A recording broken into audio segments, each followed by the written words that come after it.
Hi, hello, sweet, lovely people. I love this so much when there's trees and bushes that cover up the look of an apartment building. So it literally, a hummingbird. Oh, I don't know if y'all would have seen that, but I think it looks so aesthetically pleasing, and especially with the sound of construction. Look at this big ass ugly crane that's just hovering around. I don't even know where I'm going. There's so many up and down paths, and I just had to drop off one thing and it was nuts. It was nuts. So we're gonna get into the car and not hit the curb on the way out. Okay, so we are in here. Set my basket down. We're gonna set y'all up right. I dropped y'all. Okay, so you know, this is actually one thing that I really expected with Squamish, is that the town, like there's a place called the industrial area, and this is named like the outdoor capital of the world. And I expected like literally such innovation when it came to how they laid out their buildings and how they camouflage things. And I imagined vines growing up the walls, so it looked like everything was earthy and like literally this there.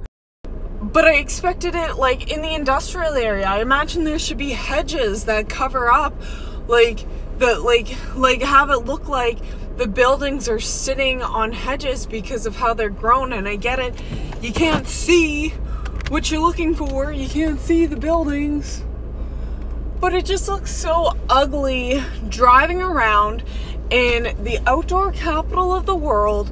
And it's all cement. It's cement. And now they are building these 4-story buildings and higher, which does not sound like a lot, but when you're surrounded by mountains, it's a lot. When you build an apartment complex in front of the elementary school, a friggin' apartment complex in front of the elementary school that is cement, friggin' thick ass cement, and you now can't see the famous chief. You can't see that anymore because these idiotic, selfish, scummy people are like, hey, let's commercialize this. Let's put up 100 housing units that people cannot afford because they're selling them or pricing them. These new places that they're putting up, Squamish needs affordable housing, but what they do is they put up these brand new apartment complexes. People will buy them and sell a bachelor suite with a den for $2,300. They'll rent that out. Who the frick can afford that? $2,300 for a single apartment.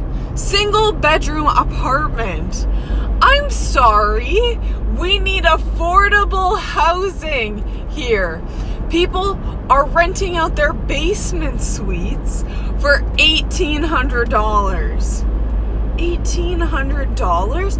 We got kicked out of our apartment suite because, quote unquote, they totally were illegal in doing this, by the way, but they said, hey, we don't want to renew your lease anymore. Okay, that's fine. You have family moving in. Yep. Then they upped the lease for the next people who move in that was not family. They are charging $2,000 for a place that is a quarter of a house. That's literally how much it is. It's not even a full basement suite. It's 2 bedrooms. You have a little kitchen set and a bathroom and a living room. But if the house was split up into quadrants, it's a quarter of a space. Absolutely ridiculous. Rob and I weren't officially on the lease though, because the guy who was on the lease, he had passed away and they needed somebody to fill his spot, and we never got signed on the lease, so we couldn't argue it, and our roommate didn't want to make a fuss. He's like, no, it's not worth it to me. Okay, fine. But anyways, I'm just so disappointed with my experience here in Squamish, and I love it. It's beautiful. It's absolutely gorgeous. We're surrounded by mountains. We're surrounded by nature in a way that I haven't been around in a long time. And even the little community that I live in now, Brackendale, it is so gorgeous. I love being in Brackendale, but Squamish as a whole, I'm very dissatisfied. I'm very dissatisfied that there's not really like a local grocer. There's no meat or butcher shop. There's nothing like that. And there's no, we are attached to the ocean through the Howe Sound. There's no fish market. Anything that we want like that, we have to go into the city for. Or in the Nestor's Market, which is a grocery store, which is turning into a chain. Like, yeah, they have like probably, I don't know, a dozen or two in British Columbia. I don't know if they've expanded into Alberta, but you have Nestor's, which is the top choice for meat and produce. Then there's Save On Foods, and then there's Independent Grocer. No, sir, it's actually my turn. Sorry. Stop and don't continue to roll. Like, please. And then, oh, well, there is like a little independent grocer. They have like a small little section of apples, squashes. They have a little butcher in the back, but you can't charge the prices that you're charging. You can't charge $9 for a carton of eggs. You can't do that. When the pandemic hit, we wanted to go there and get a nice, good little roast. And we went there and they're like, sorry, we have a minimum of 7 items for a purchase. So Rob and I going in there with our small little wallets, we go in there, well, we just want to get this one roast. And sorry, this is our rule now because we need to make money. We need to survive. All right, cool.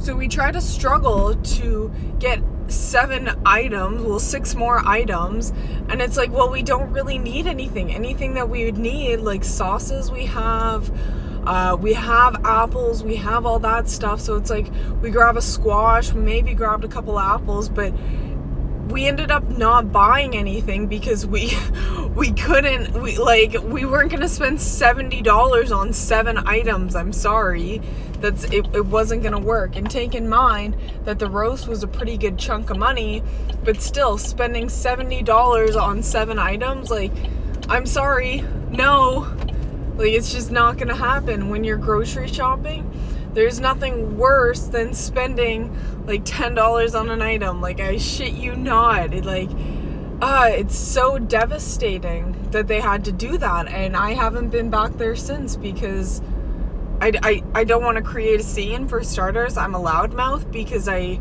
am opinionated. There's things that I don't agree with, and I just speak out against it. I have a loud mouth and I can't help it. Well, I can help it actually, but I choose not to. I should grow up. I'm going to have to learn a little bit more.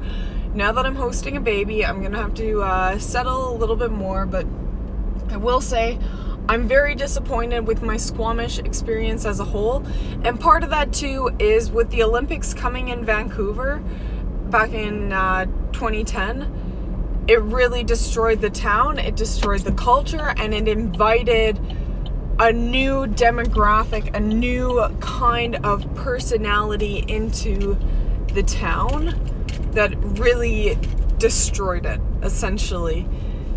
Like, you invite a bunch of people who are, like, a lot of people commute Squamish is right in the middle of Vancouver and Whistler. And it invited all these people who it's like, okay, it's cheaper to live in Squamish than it is either Vancouver or Whistler. So the prices here got jacked up. Since the Olympics happened, we went from a town population of 15,000 to 35,000. And our new mayor wants, by the end of his term, to be at 50,000 people. And that's absolutely ridiculous. And the only way you can do that is by adding a bunch of apartment complexes that people can't afford. So it's very devastating to see such a beautiful town go through this and see locals go through this, and it's not a place where I want to be anymore. the people who are collectively living here, I'm having a very difficult time because it's labeled the outdoor capital. I see the beauty, I see the nature, but when you build a 5-story building in front of the mountains, I get choked. I get really choked about that, because that's why people want to live here, not so you can just go downtown and see a mini version of, like a little outdoor version of Vancouver. No. Stop with the bullshit. Have a humble living town. Get a meat shop in town, please. I would like a butcher in town, please. But anyways, that's all I got to say about that. I love you guys. I hope you have a wonderful day wherever you are in the world. Continue to smile, spread some love, send some prayers and positivity in the world. Sometimes it's difficult, but do your best. I love y'all. Bye.